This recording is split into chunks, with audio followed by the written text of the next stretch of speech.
G'day folks, ZiggyD here. Yesterday was launch day for last Epoch, and I kicked things off with a rogue Falconer rolling into an acid flask trapper build. And in this video I want to share my leveling process and musings so far for you folks leveling Falconers or even tinkering with your own acid flask builds yourself. First though, a little review of my launch experience for the curious, but I do want to preface by just saying that I played offline and the few bugs that I had, I was able to work around. So it has been a pretty smooth launch for me, but I know it's not been that way for a lot of you who are playing online right now. I just have to say major props to EHG for including an offline mode. It made my launch experience much more enjoyable, and I love being able to pause the game as well. It's kind of unheard of to have an offline mode for these like online service games these days, so it's quite a refreshing take. Overall, I had an amazing day, and the absolutely massive leap that 1.0 is from the last patch that I was playing just a couple of days ago has really blown me away. I know the online players have had some pretty serious server issues, but the game itself has been incredible. The game's look, sound, and feel has improved by miles here. And by all accounts, basically all of the new skills and classes are awesome. Falconer I have been very impressed with. The bird is very strong, even unspec'd initially, I was very impressed with it. And the explosive trap skill is super satisfying. But most of all, I'm just super impressed by how many ways I feel like I have to build my character.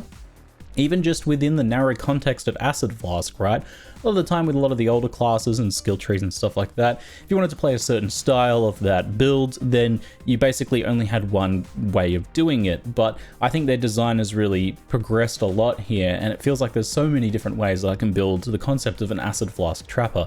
Do I have a cooldown on Acid Flask? Do I have a cooldown on the traps? How many do I throw? What elements do I go? How do I scale this? How do I scale that?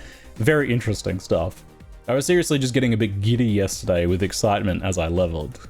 So, on to leveling Acid Flask Falconer. Having leveled a bit with Acid Flask in the past, I knew that it was pretty decent in the early endgame, at least for pack clear. You specialise in it right away here and spec Toxic Salvo and Barrage to throw 3 flasks in a spread. If you aim far away, they spread out for pack clear, and if you stand closer to an enemy, they'll stack up for single target, so it kind of just works naturally. You don't even have to think about that too much, it's kind of a natural instinct there. Your highest priority should always be checking rings for reduced mana cost of throwing attacks. This is essential. Any ring with this affix is a must use, and whenever you get a rune of discovery, you should use it on a 0 affix white ring to try and discover that modifier, unless of course you already have some of them banked because you've played a previous character or something. You can do without this affix for a while, but if you do get 2 of these, one on each ring, you can spam Acid Flask and later Explosive Traps way more comfortably. It's worth noting that tiers 1 through 5 are all the same reduced mana cost. It only increases that mana cost reduction at tier 6 and 7, so even just 1 tier on a ring is fine, and you can focus on the other affixes.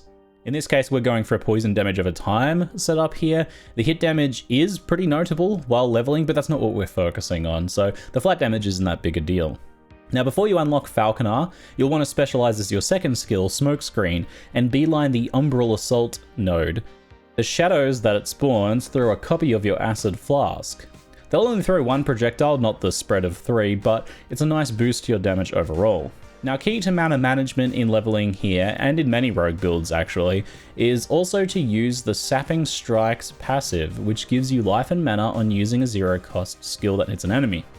I recommend Puncture, as it's just fast and auto-targeting, so it's quite convenient. Since you'll be getting global poison chance where you can as well, it'll even do something as it poisons enemies. You don't actually need to specialize in the Puncture skill. Overall, your early gearing priorities are simple: life, movement speed, resists, throwing mana cost of course, and poison chance. Poison damage scaling is nice, as is throwing attack speed, but poison chance is your main priority damage stat there. Now for this leveling guide, I'm assuming that you get no relevant uniques, but I'll touch on some options that could show up. Vipertail the Belt is god tier for leveling this build. It's got tons of poison chance, slow, and dodge. Very nice stuff overall. If I got a decent legendary potential version of this, I might even actually use it deep into endgame, it's that good. Drought's Release, the dagger, is also insanely good too, but that one's kind of obvious as it's Acid Flask. So, of course, if you get that, you're going to be like, oh, I'm going to use that. Same with Eliko's Abandon. Now, I haven't actually yet gotten the vial of Volatile Ice, and my chat has certainly let me know about all the ones that they've found while leveling. Like, Ziggy, it's the first unique that I got. Thanks, guys. I do plan on testing it once I manage to get one, but if you do get lucky and get it early, it is quite common after all, supposedly, then go for it. You basically build the same way anyway in the early game, as your poison chance just becomes frostbite chance anyhow. You just want to obviously substitute any poison damage scaling you have for cold damage instead. As in last Epoch, you always want to scale the final converted damage type. You cannot use like pre-conversion scaling like you can in Path of Exile.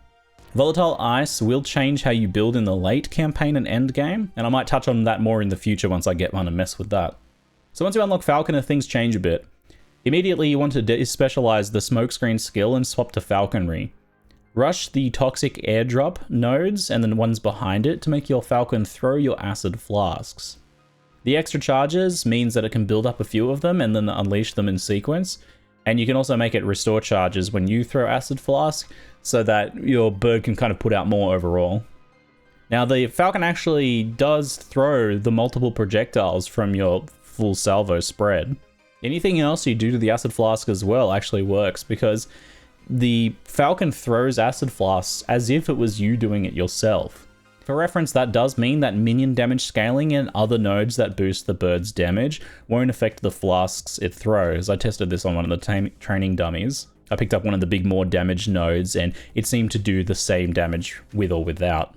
And that's because any scaling you get personally before your acid flasks are what applies to this. Again, it's just kind of like the bird is your awesome delivery method for your own throwing. Later on, you can also get the Hunter's Spoils for life and later on Mana Sustain once you have enough attributes, and Bird of Prey to give the activatable Falcon Strike's ability, Culling Strike. Use it when a boss is around 16% life to insta-kill them. Now let's talk about the Wake of Wings node. This node works amazingly here, way better than I expected. The idea is that your bird marks enemies, and then when you hit them, you consume the mark and gain move and attack speed. A nice little buff. However, the bird throwing the flasks counts as you throwing, so the bird seems to be able to proc this effect entirely on its own. It marks an enemy, throws a flask, and then that consumes the flask for you and you gain the buff. Basically, you get a free move and attack and cast speed buff up most of the time. You can put some extra points in this to increase its duration to kind of smooth out its uptime, but it's pretty good even just with 1 or 2 points. Once you unlock it, specialize in the explosive trap skill. I found it's actually strong enough to just use outright right away. It does a lot of hit damage even if you can't expect more for poison.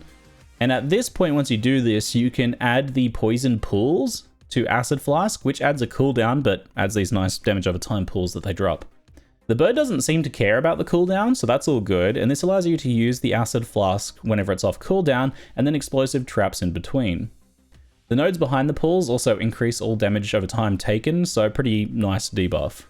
For Explosive Trap, we rush the extra Trap Throws, Trap Sprinkler, and Automated Bombardment, Trebuchet, and then finally, the Instrument of the Alchemist, all that stuff there. This makes it so that you throw a cluster of traps that each throw another trap and an acid flask at nearby enemies, as long as you have enough mana. It is very mana intensive, but it's very powerful and super fun. Amazingly, the poison pools actually works here and the cooldown is ignored. So that effectively allows you to get this mechanic bypassing the cooldown. Eventually though, I realized that once we started mainly just throwing the explosive traps to throw the flasks, bypassing the cooldown and all that, Toxic Salvo barrage stuff, the fan, the spread of 3, wasn't actually doing anything anymore because that doesn't work with the traps. So we were essentially paying that extra mana cost for nothing. Now that said, technically the bird does benefit because it throws the full spread, but eventually I dropped the Toxic Salvo once I became like an Acid Flask trapper here, throwing the explosive traps instead. You lose a bit of flask tossing damage from the bird, but it's a pretty great trade-off for getting the mana much more under control. And this synergy between the explosive trap and the flasks is well worth it, I think. Especially once you also get that mana cost reduction nodes in the explosive traps, then that gets much more reasonable. And then the flasks end up not costing that much once you get 2 of the rings, and all in all it becomes much more usable and very strong. Just as a side note, because I'm sure it'll come up, I so far haven't found an upside to using the Alchemist gift node in Acid Flask to turn it into traps. I'm not really sure the point of it. Presumably there'd be some things that reference trap as like a tag and then do things with it, but I haven't found anything like that. There doesn't seem to be anything that points at that, so I don't really get the point. In theory, you could like pre-stack bosses with it a bit, but I mean, you can do that with explosive traps anyway. Let me know if you figure out some reason to actually use this. So the next skill to specialize is Shift. You want to rush Lasting Presence. That node is amazing. It leaves behind a shadow that throws a full copy of your traps, including the multi-trap Flask tossing. It's actually some kind of weird inconsistencies here because when they mirror your Acid Flask toss, they don't throw a salvo of Acid Flask, just a single one. And yet when you do the traps, they throw a full salvo of traps. So I don't know like how they decide which things that they fully copy and which things they only partially copy. But the important thing to know is here that they work with the full explosive trap setup. It's actually quite hilarious how good this is and how long range they are. You can like shift and then run like 2 or 3 screens away and then throw, and they all throw all the way off screen. Because it spreads out, because the traps spread out the further you aim away from yourself, they'll be throwing so far that their traps will like spread out across multiple screens. It's kind of hilarious. But really, it puts out a lot more traps. It's a lot more single target when you're kind of fighting in a tight space. And then when you're clearing, they spread out and throw their traps that trebuchet around and burst down packs. It's great. Love this node. After you get it, you can also spec the nodes that drop Acid Flask when you shift as well as a nice little bonus. Once you get enough mana cost reduction, Shurikens actually become a 0 mana cost skill, and that's pretty important because remember Sapping Strikes, that passive? Swap to the Shurikens to restore your mana instead once you get them to 0 cost. It'll benefit more from the throwing stuff that we have, like throwing attack speed, and it becomes the final skill that we end up specializing once we get to endgame as well. So far, I'm building it to buff armor and become piercing orbiting projectiles, basically Blade Vortex. The mana gain does only trigger once per activation, like once per throw, but it actually does poison stack and you can spam it to regain life and mana quickly. It's pretty good. The armor buff is really nice gravy on top as well. I've included 2 build snapshots on Last Epoch tools in the description that you can check out, one at level 40, and then my current setup at early endgame around level 65. I think between the two, it tells the whole story, everything you kind of really need to know, and the level 40 showcases like the basic stuff on gear that you're looking for. Now, one little bonus I wanted to showcase here is something that I just kind of discovered at endgame here, now that I'm starting on that. A very strong item interaction between the Weaver's Will unique boots, Advent of the Erased, and the Wing Guard's gloves. This is a pretty powerful combo on like any rogue build, especially attack ones, but even a trapper like this, as we just get so much haste generation in these builds. Basically every time we gain or refresh haste, Advent gives 15 to 35 ward, in addition to its hefty reduced damage over time taken. I easily get like 1 to 2k ward with this combo, thanks to just tons of hits, generating tons of haste from the Wingguard's gloves and from passives like Raptor Wings in the Falconer. It's a pretty dang nice defensive setup. Of course, exactly how well your Weaver's Will ends up rolling its randomized affixes will play an impact in how useful this is, and if you did get legendary potential Wing Guards, that would be pretty sweet as well. Long term, we have better uniques for the build, but this is a pretty cool defensive setup here. Overall, this has been a very strong leveling setup, with the only real drawback being that mana management being a little bit tricky. In addition to the minus mana cost reduction, it's not a bad idea to get like a little bit of extra mana on implicits or affixes here and there. A bit of extra mana regen can just help. You also long term want to kind of stack enough attributes to get at least 40 as soon as you can, because that gives the Falcon an ability to replenish your mana as it hits enemies. This is also a really fun build to experiment with, like all the different interactions between the flasks, the bird, shadows, and explosive trap. Definitely feel free to tinker yourself and try different things as you go to see how all this stuff works together. I'm actually still deathless on this character as well, so I'd call it hardcore viable too. You can really prioritize lots of defenses pretty comfortably. I didn't even go really all the way on that side of thing. You know, I went for a bit of a balanced approach and still very comfortably deathless. So if you were playing hardcore and wanted to be even safer, you certainly could get like more of the life passives and things like that early on, in addition to the glancing blows and things like that that I got. Very strong setup overall. I think puncture spec for bleed into like bleed nets or into kind of a more pure bird focus setup seems quite strong as well on the damage side of things. So that could be fun leveling setups to explore if you're looking for some alternatives. But I think this setup is going to work on a lot of different builds. You could even transition into something else later on, and was obviously quite strong. If you're interested in seeing more of this build as I push it into endgame and explore out the different interactions, let me know. And feel free to hit me with any questions or your leveling experiences in the comments. That's it for now. I'm ZiggyD, and thanks for watching.